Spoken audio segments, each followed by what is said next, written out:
welcome to Unloaded and Uncovered podcast with me, Leticia, your host. I want you all to follow us on Instagram at Unloaded and Uncovered Podcast. Like and follow us on Facebook, Unloaded and Uncovered. And go ahead and subscribe to my YouTube channel, where you will find all of the podcast interviews under the tab podcast on my channel. So make sure you subscribe, hit that notification bell, and stay tuned for more updates and more interviews from me. All right, ladies and gentlemen, today we have Leticia. Leticia, how are you today? I am amazing, thank you. Giving gratitude to life. Yeah. You know? Yeah, I love it. We should all be giving gratitude to life. Every day above ground should be an amazing day, no matter what we go through. So I'm happy to hear that you are amazing in giving gratitude to life. That's wonderful. So where are you currently located, if you don't mind me asking? I'm currently in Gollum, Albania. You're in Albania? I am. Okay. I've been traveling for nearly 2 years. So this is just a stop on the road. Oh, yeah, we'll definitely get into that. I want to hear how you ended up in Albania. Okay, all right. Leticia. Call me T. Oh my gosh, I need help.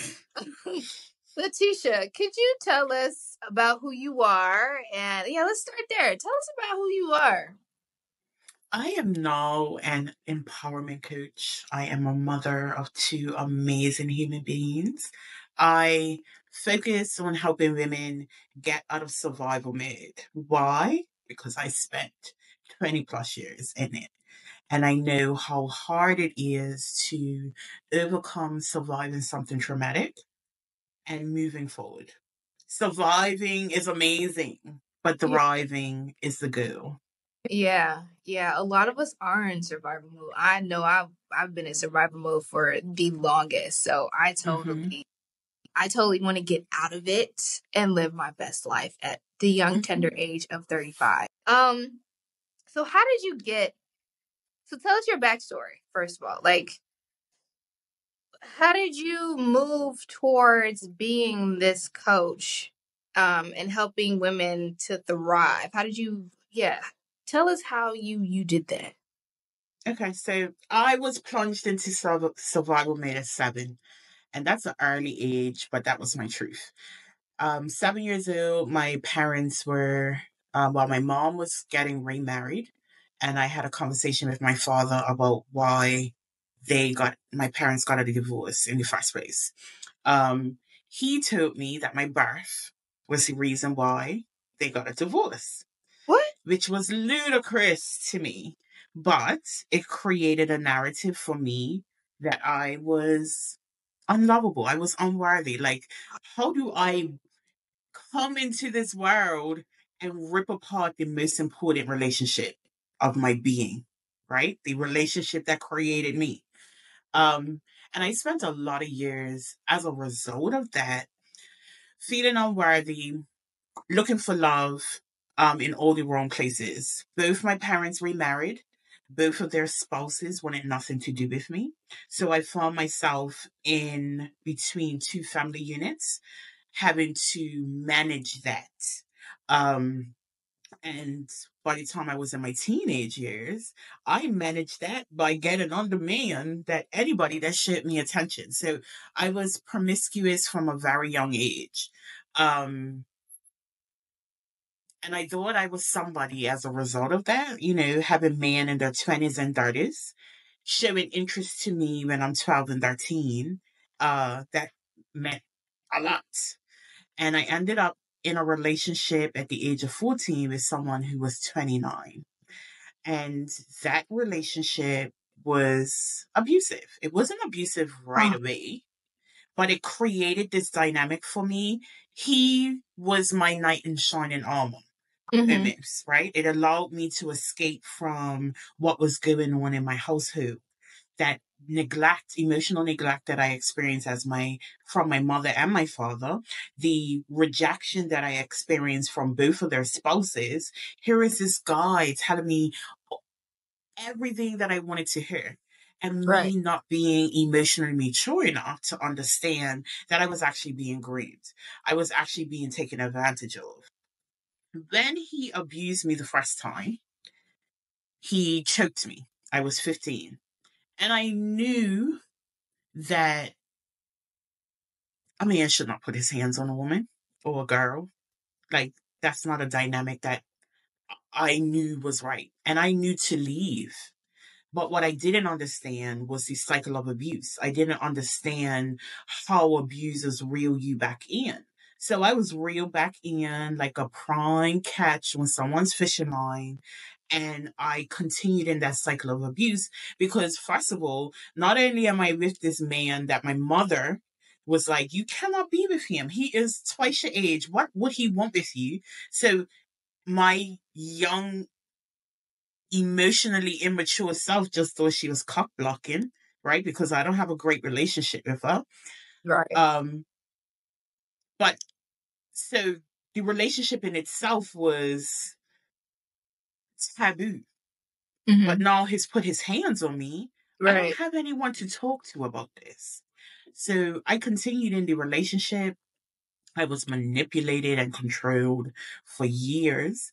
And I eventually married him. Um, I got married when I was 19 and I thought I had arrived. I was somebody's wife. Um, but that made the situation worse, in my opinion. I think there was this level of ownership from his point of view, his perspective. He earned the abuse got a lot worse. And I actually started working in law enforcement when I was 19. And that made me want to hide it even more. Working alongside the police, I wasn't working in the police, I was working alongside the police and seeing how human they were. So I would hear things that I shouldn't have heard, things that were going on, calls, and this was happening in the home, people making jokes about the misfortune of others. It made me really not want to share. So I hear it even more, right? So I'm literally suffering in silence. I'm breadcrumbing people around me. It's not that people didn't know what was going on, but no one knew the whole story because Okay. there was so much shame attached to what I was going through. Anyone that has endured abuse for a long time, you tend to start blaming yourself.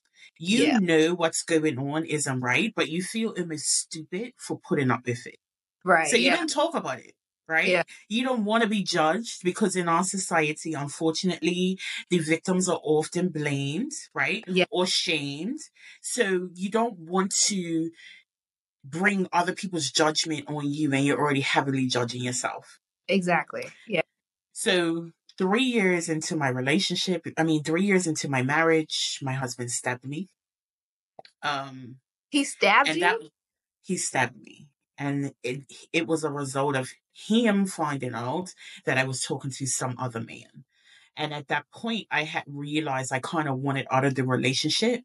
But I'm originally from Bermuda.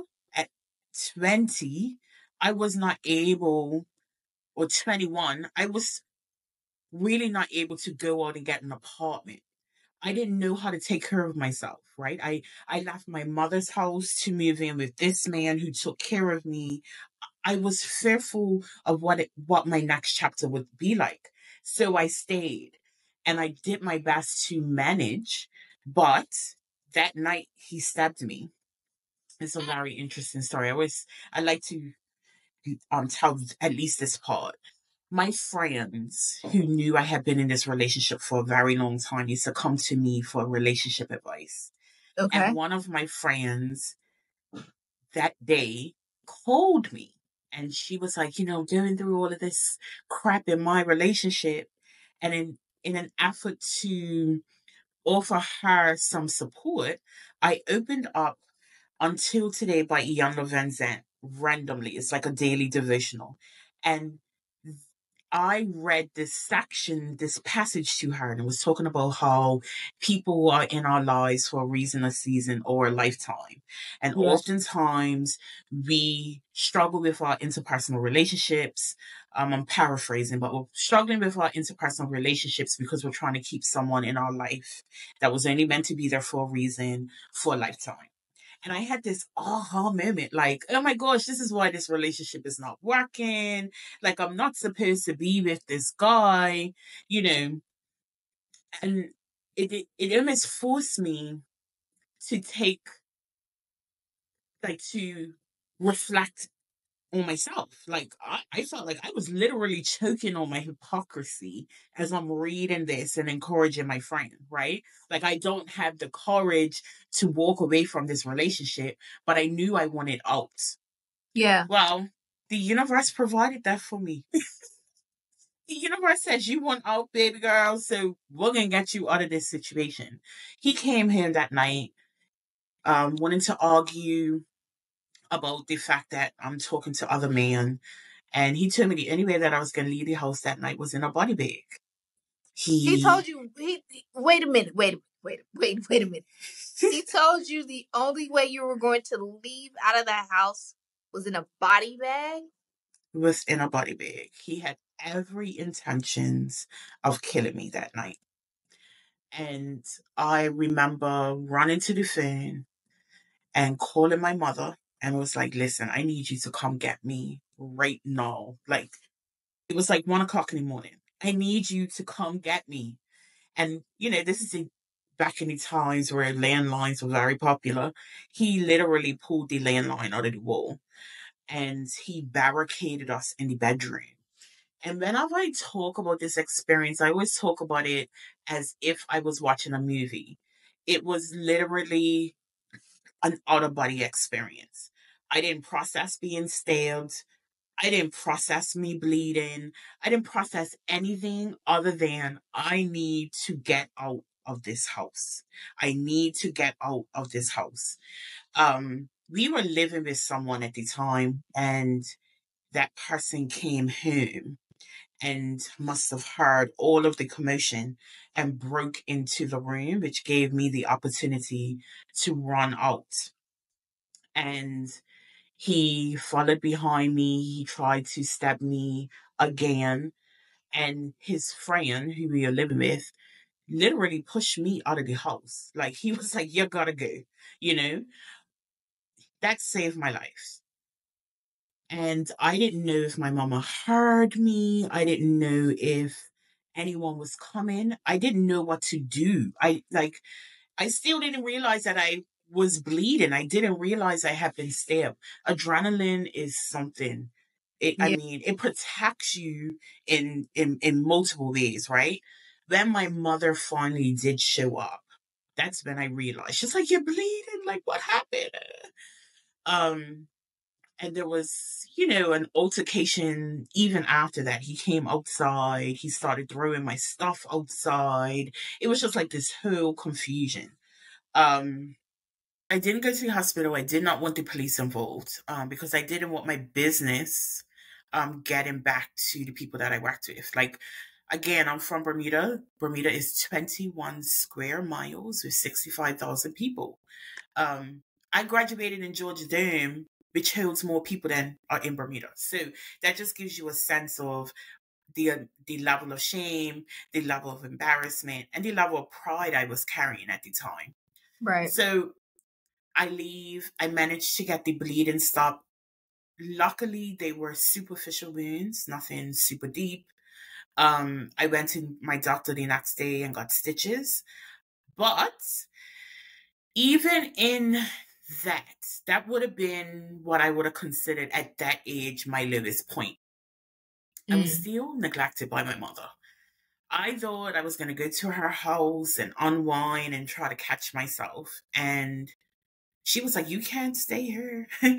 You have to go. So I end up having to go stay in a shelter where I stayed for 2 months as I rebuilt my life. Um, because I really didn't have the support, right? Like, I didn't get along with her husband. He did not want me in the house. So I had to go on what was at that point my lowest point.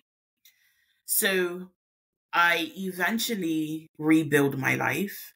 So Hmm. I think, but I'm struggling with all of the emotional turmoil that's going on, right? Right. This is a person that I have been with since I was 14.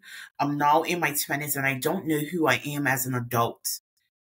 Everything, every way that I described myself up until this point was tied to my interpersonal relationships. So I was either someone's child or I was someone's wife. I didn't know who I was as a single person, as an individual. And that led me down a very dark road of drinking, and I would call this my man eating days, right? Mm. I became very promiscuous again because I didn't know how to deal with my trauma. And because I was still living in so much shame, I didn't share my trauma with many people. Yeah. So I think the drinking was what really woke me up, dude. Like, I was drinking heavily. Like, I carried a flask with me, and I'm drinking alcohol that I don't even like. Like, I was drinking scotch, like a man's drink. And I don't even like the taste of it. But it was anything to make me numb, right?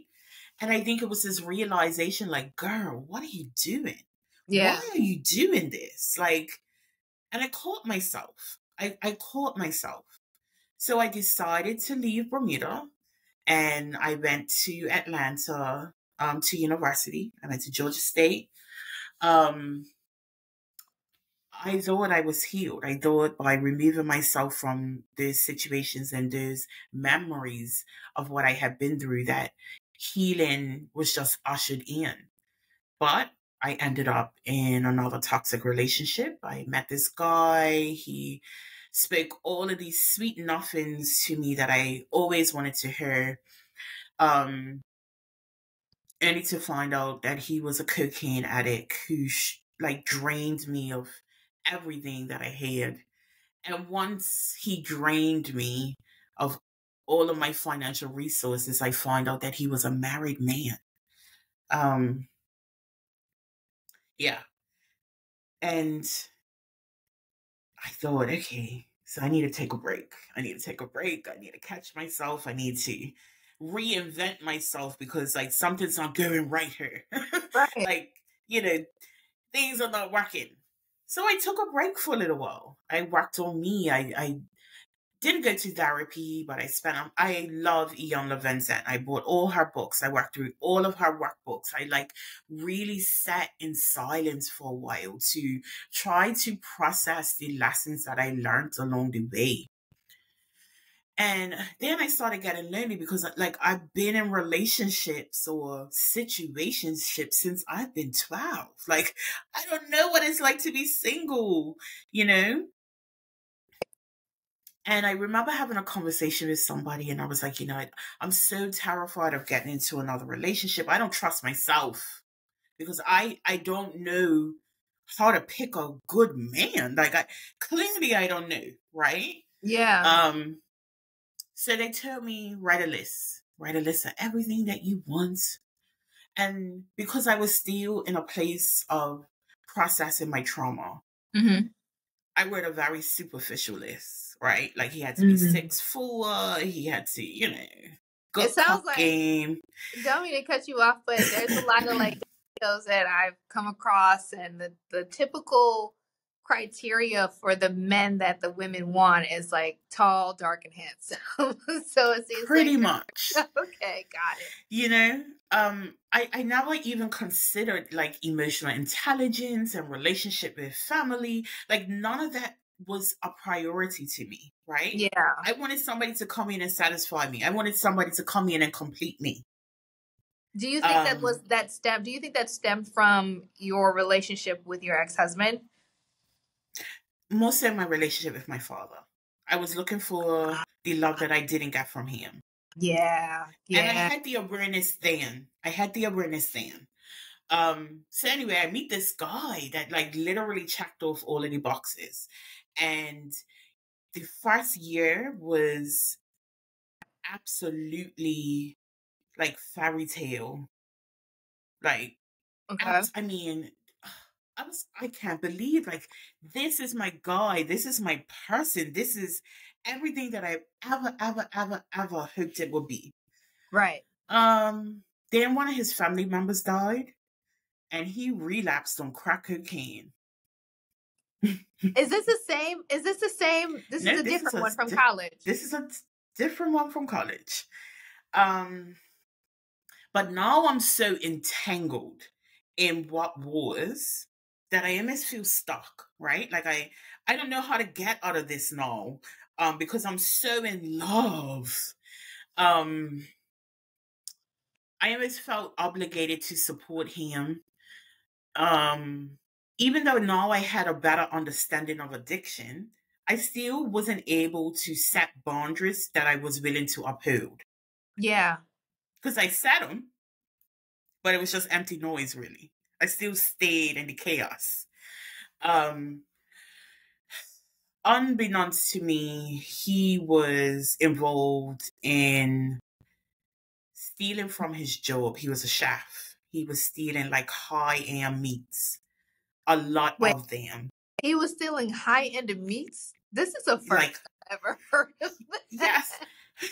which is crazy, but like it's easy to sell, right? So like Yeah, yeah, I yeah. have I Yeah. have, ribeye, a whole slab of ribeye, going once, going twice for $200 so I can That go is get a couple of rocks. hilarious. Like, I get it, but that's kind of funny. I'm not gonna lie. I am for sale. Kind of funny, but it landed me in jail. Oh, So one day wait, he Letitia, look, wait, hold on. How did we get from stealing high-end meats to you landing in, ma'am? What is going? Okay, give me a second because I was not expecting that. What? What? yes. So Okay, keep going. he called me one day and he was like, listen, I need you to go pick up this bag from my job. I left early, I forgot this bag. And it was no question because I had no idea that he was stealing from his job, right? Like, none. So I go pick up this bag and here comes security. Like, uh, we need to see what's in that bag. And I'm like, well, take it. Cause like, I don't know. So his job had put a hidden camera in the freezer because this meat was missing and caught him red handed stealing the meat.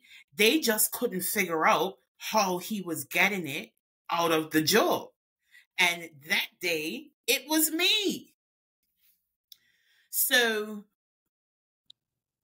I hand over the evidence. I go about my business. I haven't done anything wrong, so I think. And about 2 weeks later, the receptionist at my job calls me. She's like, Leticia, the police are here for you. And I was like, what? So I was like, well, tell them meet me downstairs, like I'm not stupid enough to go to reception. Like I know why they're there. So I meet them downstairs, and as soon as they saw me, Leticia, you're under arrest for handling stolen goods. And I was like, what are you talking? Like, I didn't do anything. So I was cuffed, put in a police car, taken to the police station, strip searched, and put into a jail cell where I waited for 8 hours um to be questioned. I got my one phone call and I called my mama.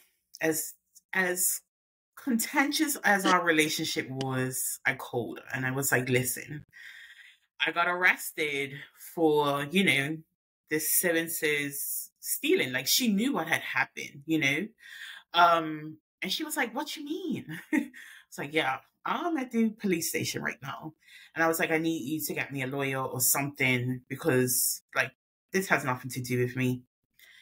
Instead of her calling a lawyer, my mother came to jail. I had a family member that was a sergeant and allowed her access to me. And she asked me a very simple question that probably changed my life. She asked me, why do I love everyone else more than I love myself? Ooh. And Wow. that was like a Mike Tyson body blow. I Yeah. mean, what do you say? What do you say to that? I was left speechless, but then I had to go sit back in this jail cell and really just ponder. Like, Yeah. why am I here? Like, I can accept that I did nothing in relation to these stolen goods, but I have to take ownership that the reason why I'm here today is because of the decisions that I've made, right? Every decision has an everlasting consequence. There's a chain of reaction that happens as a result of the things that we do. That day was the day I decided that I needed to make better decisions. So I left the jail. I was eventually released without being charged with anything. I left and I got in contact with somebody that I had met trying to get my boyfriend help with his addiction. She was a psychotherapist, but she was also a coach. And we spent the next 3 months unpacking my life in a Mm. very raw way. You know, I Mm. had been to therapy before over the years, but never to the point where I just wasn't talking, right? Like Mm. she challenged me, really challenged me to take ownership of my life. Right. And one of the things that I realized as a result of that is yes, I'm a victim. I have been victimized my whole life. And these are just like the trailer moments of my life. I've been through a lot more than that, right? Yeah. Um, but I have been victimized my whole life. But that doesn't mean that I have to stay a victim. Yeah. Being a victim is resigning myself to the fact that I do not have control over my life and its outcomes. And seeing that is what changed everything for me. I don't have to stay in this space. I don't have to just survive and be comfortable with that survival story. I have a purpose for life and I need to start living and I need to start living in an impactful way, right? She helped me to see that until I take ownership of the part that I played in the life that I was living, I Hmm. would never change the cycle that I was in. And that gave birth to a brand new chapter for me. So I eventually left Bermuda. I moved to England where I lived for probably about 7 years and, pretty happy life. But then I started wanting a little bit more. I had I had started to thrive, but I was still healing. I was still processing. I was still growing and evolving. Yeah. And for me, I wanted to be impactful. And being impactful was being the person that someone was for me, turning, my pain into purpose, turning my test into a testimony, showing up in the world, not just living, but stomping my way through life and making an impact. So all of that to say that's how I became a coach and how, I've really dedicated my time as a coach to helping people really check their mindset, right? We become a prisoner of our own minds by the stories that we tell ourselves. Yes, absolutely, I was a victim, but I didn't have to stay one. Yes, absolutely, my life has been rough, but that doesn't define me today. Yes, absolutely, I've been through a lot of shit, but I've also overcome a lot of shit, which makes me the most powerful person that I know. So Yes. I stand in my power today. I earn my story today. There is no shame in what I have overcome today. And that's how I help others. Okay. Leticia, listen, ma'am. That. Wow. I commend you. You went through. First of all, I thank you for being so candid and so open about your story. Um, I thank you for just sharing it. And, there's probably a lot of people that might come across this and listen to it. You're a great storyteller. I will say that. Thank you. And first, do you have a book coming out? Because you need to put I this do, book. ma'am. I actually Okay. do. I wrote a memoir. Because, man, I need to read this. I mean, you gave it to me, but I'm like, I gotta read this to like actually. I get the visual when you were talking. I'm receiving the visuals and seeing it, but for me, reading is like it might be a different dynamic. But yeah, we're gonna get into your memoir a little bit later. But there's one thing that you said when your mother came down to the police station, right, to come get you, and then she asked you that one question that basically made you pivot and change your life in that moment. What I was thinking was like, wow, for your mother to not have wanted you to ask you that question, that's pretty impactful. You understand what I'm saying? Like, I want to know, did you ever like take a moment to like to yourself and think like, even though my mom asked me that question, it's very interesting how it came from somebody who didn't want me around, or from somebody who I technically messed up their, relationship by being born. Like, did you ever take some time to think about that, to like sit with that? So that narrative was actually my father's narrative. He's a Oh, narcissist. He can't take ownership for his inactions, right? okay. Um, the reality was he cheated on my mom and my mama left. But Ah, it coincided with my birth. okay. Got So it. I wouldn't say that my mother didn't want me or anything like that, but I don't think that she advocated for me in the way that she should have Mm-hmm. in her own home. And Okay. that's something that we have discussed at length. Um, I think she always had my best interest at heart, but I also do think that she didn't have the tools to provide that for me at the time. And although I did find it to be a question coming from someone who didn't really help me Yeah. navigate my life, it was a question that needed to be asked. It didn't matter who it came from. That Okay. was at that point. That was the point where I started taking ownership for myself. You know. Right. Yeah. Yeah.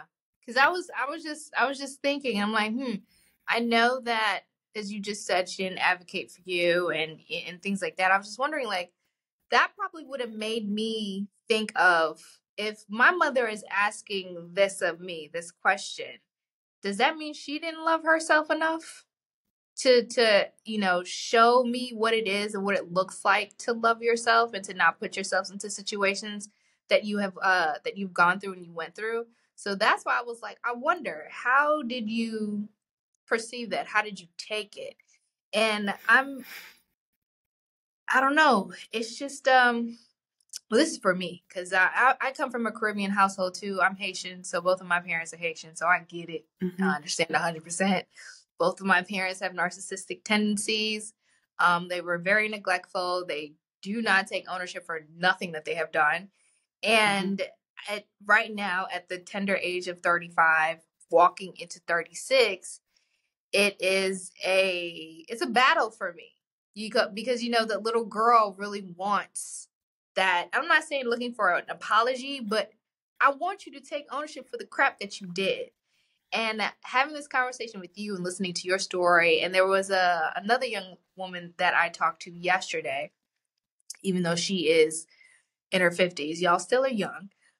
She talked to me about how distancing herself from her mom with similar tendencies as mine and yours, but she learned how to distance herself from her mother. And with the conversation that we had, she had so much compassion and love and kindness that she displayed towards her mother, even though it wasn't the best relationship. Hmm. So that's where I am. in my life. You know what I mean? It's that cutting of the cord. And listening to your story and all the events that you went through, my gosh, I'm taking bits and pieces of lessons from everybody's stories that I've encountered or that have interviewed thus far. And yours, I'm not gonna lie, it's up there. Right now, you're like top two for me. And just by listening to you and talking to you, I learned a lot. I learned that I shouldn't be scared of my story. I shouldn't be scared to own it and to be like, this should happen, but I'm not a victim of it. And I've always, and again, coming from a Caribbean household, you're always seen and not heard. You're not able to express your feelings. You're not able to, if you talk back, it's disrespectful. So it was a lot of self doubt that was poured into me, and not enough self worth, not enough self love. And by again listening to you, it's just like, girl, own this. Yes, you were a victim, but you don't have to be a victim for the rest of your life. Live your life how you want to. There might be times you gonna have to cut your parents off or be like, you know what, I can't deal with you right now. I love you from a distance. All love, thank you. But it is what it is. Leticia, that was an amazing story. Like, that is an amazing Thank story. you. So are both of your wait, is your ex-husband from when you were 19 still alive? Hmm. Have you gone through the forgiveness stage with him, or you just don't talk to him at all? I don't talk to him at all. He's out of my life. Got it. Okay, so forgiveness is really interesting to me, right? And I Okay. think this is it's a Christian concept. Mm, And I don't always believe that everyone deserves an apology. I mean, a forgiveness. Someone who intentionally wanted to take my life, why should the ownership be on me to forgive them? mm, So I'm not saying that I have any animosity towards him because I don't. Who I have some animosity towards is my father because he has never taken ownership for how his narrative has played out in my life. My got it. relationship with my mother is much better because she took ownership. So there are people that I never have to see again. I never have to speak to again. And my healing is not contingent on how I view that person or how I view how they handled me. And I think that's why I had this thing about forgiveness, right? Um, it's almost as if people want you to believe you cannot move forward until you forgive. And I don't believe that. So that's where I stand with that one. Um, Okay. yeah. I think I might take, I can see that. I can understand and see how that works. You're right. I might have to take that and write that down and keep it, somewhere in my notebook, because I can understand how that, yeah, I can see that. That's great. Now, you mentioned your relationship with your father wasn't the Mhm. best. Is he, if you don't mind me asking, is he still alive? I guess it. I Okay, well, have not spoken to him you in don't 10 years. you don't speak to him at all, and he has not reached No. out to you to find out if you're okay. He, interesting enough. So I made it very clear that I never wanted a relationship with him again. I didn't want anything to do with him. When I gave birth to my oldest daughter, he sent a 6 foot unicorn through my sister. And it pissed me off, if I'm honest. Um, why do you think I'm going to give a newborn a 6 foot unicorn, first of all?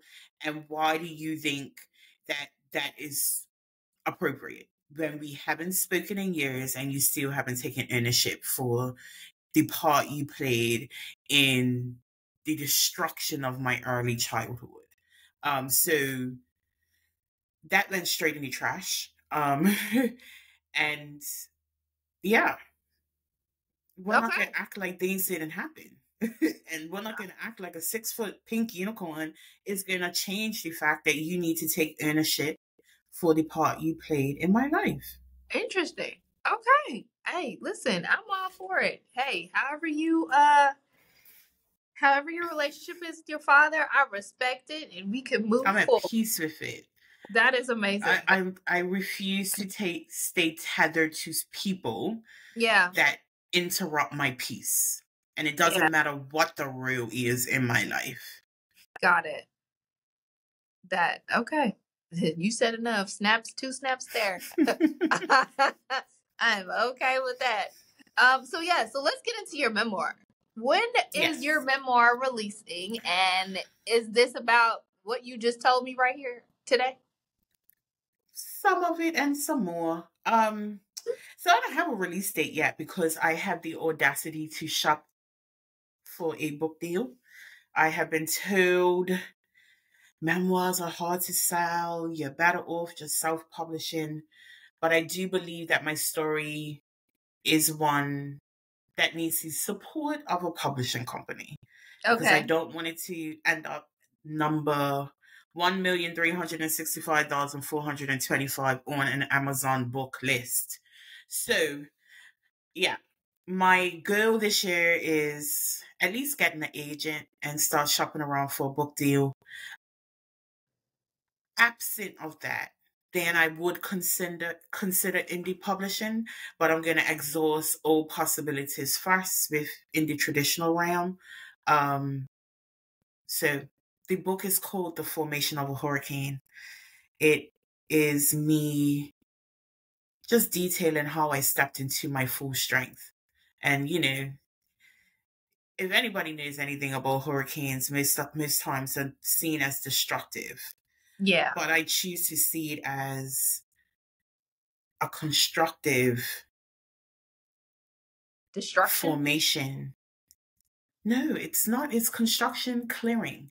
It's a Okay. clearing of a path that allowed me to be me. It definitely was, because I'm gonna rewatch this over and over again, and I'm gonna be like, how did she survive all of this and not turn into somebody who was is just mad at the world? Because anybody can go through anything and then end up being pissed off at everybody for what they've experienced. But you turned it. I mean, the title of your book fits perfectly for your life and what you just discussed. I'm really, really like interested and intrigued and like on pins and needles waiting for this to drop so I can be like, I gotta read her book. I gotta read her book. Because you said that there's more. I don't know if the more can top what you just told me right now. I don't know. I don't know if it can top what you just told me, because I'm still flabbergasted. I don't know. I honestly do not know what to say, because my goodness, what a story. What a story. So let me ask you this. What is one thing that you can go back and tell Leticia at 12?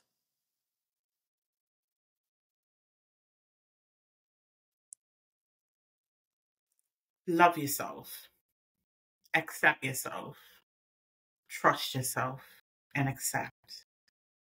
Love.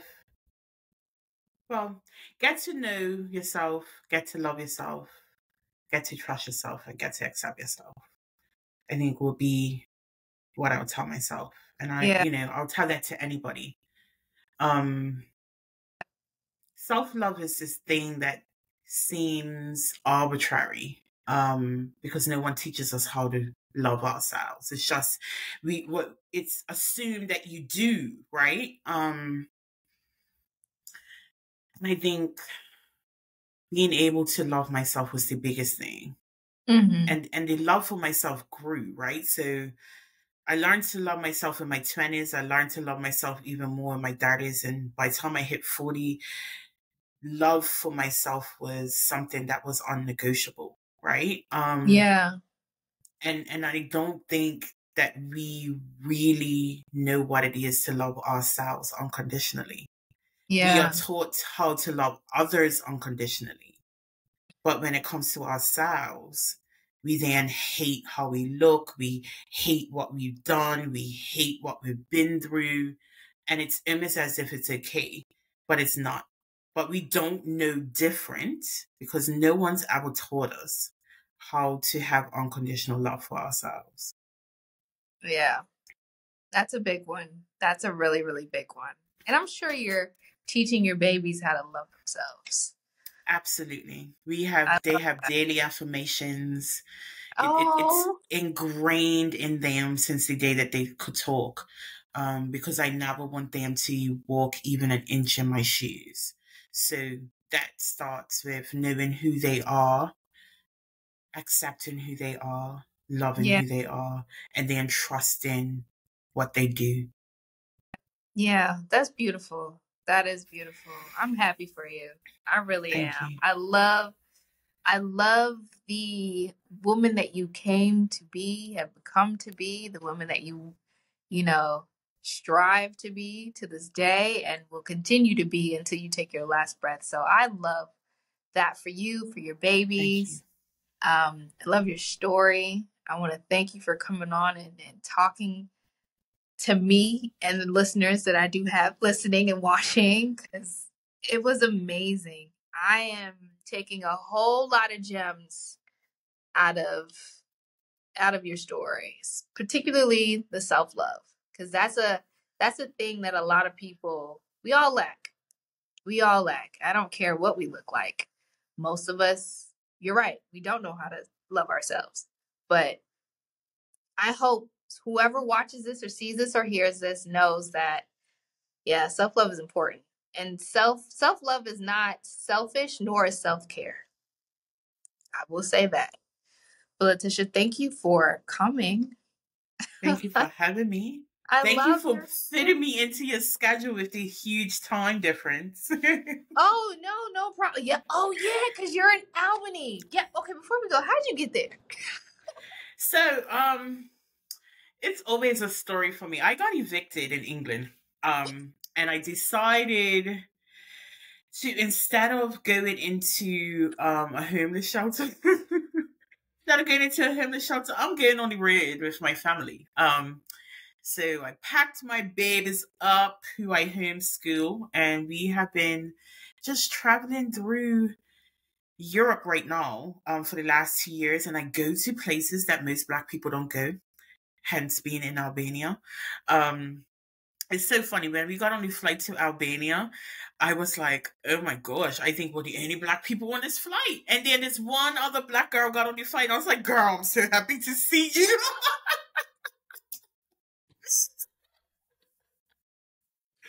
um, I but get that feeling. I've been in places, that I actually hadn't even heard of until a couple of weeks before I got there. And it's been really amazing. I really enjoy being able to expose my children to cultures. I think in order for us to truly be world citizens, we must understand different cultures and accept them. Um, and yeah, I don't know how much longer I'm going to be on the road.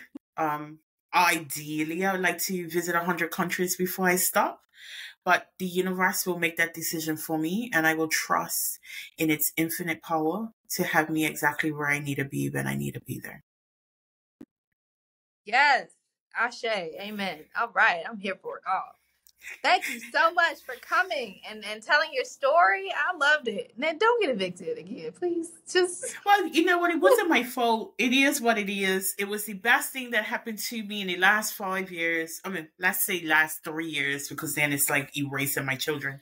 But it's all about being able to make to make the most of your circumstances, no matter how yeah. bleak they may look.